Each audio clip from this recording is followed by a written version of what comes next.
Hello friends, good morning. তোমরা সবাই কেমন আছো? আশা করছি তোমরা খুব খুব ভালো আছো। তো দেখো, আমি এদিকে রেডি হয়ে যাচ্ছি। শনিবার বিপত্তারিণী মায়ের পুজো বার করেছি। তো এখন বাজে 11:30।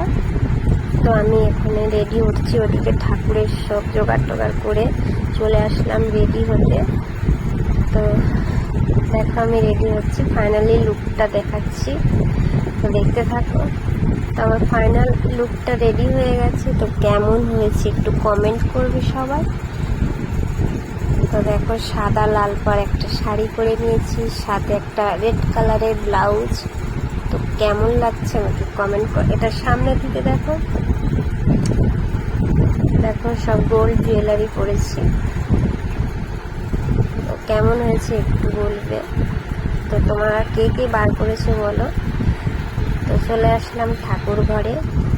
তো ঠাকুর মশাই এসে গেছে, ঠাকুর ঘরে পুজোর জোগাড় যন্ত্র করছে।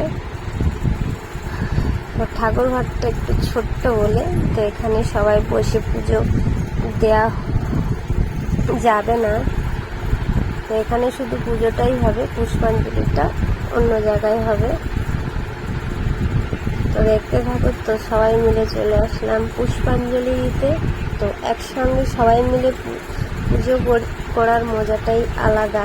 তো আমরা এইভাবে সবাই প্রত্যেক বছর এইভাবেই পুজো করি, সবাই মিলে একসঙ্গে, সবাই মিলে চাঁদা তুলে একসঙ্গে পুজো হয়। আমাদের পাড়ায় যতজন আছে সব বউরা মিলে এরকমভাবে পুজো হয় আমাদের মন্দিরে, বাড়ির মন্দিরে।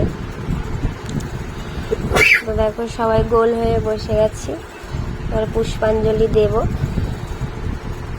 অনেকেই আছে।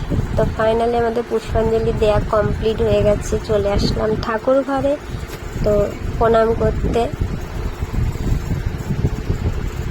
দেখো, এদিকে পুজোও কমপ্লিট হয়ে গেছে। তো ঠাকুরমশাই গোছগাছ করছে, এবারে এগুলো বাড়ি নিয়ে যাবে। তো কেমন হয়েছে ভিডিওটা, ভালো লাগলে একটু লাইক কমেন্ট শেয়ার অবশ্যই তো করবেন, ও আমার পাশেও তোমরা থাকবে। তো তারপরেই দেখো, আমি একটু ঠাকুর ঘরে ঘন্টাটা বাজিয়ে নিলাম। তো আমাদের ঠাকুর ঘর নতুন হয়েছে, কেমন হয়েছে একটু বলবে। তারপরে দেখো, আমাদের এখানে প্রসাদ বিতরণ এইভাবেই হয়, যেহেতু সবাই একসঙ্গে চাঁদা তুলে পুজো দেওয়া হয়েছে, তাই সবাই দেখো গোল হয়ে বসে এখানে ভাগ করতে বসে গেছে। দেখো, এরাই পরিবেশন করছে, আমি আর এদিকে লাগিনি। তো সকালের দিকে আমি একটু হেল্প করেছিলাম, তো এখন আর করা হয়নি। তো ওরা দিচ্ছে, ওরা আমার যারা হয়, তো ওরা দিচ্ছে, আমি একটু বসে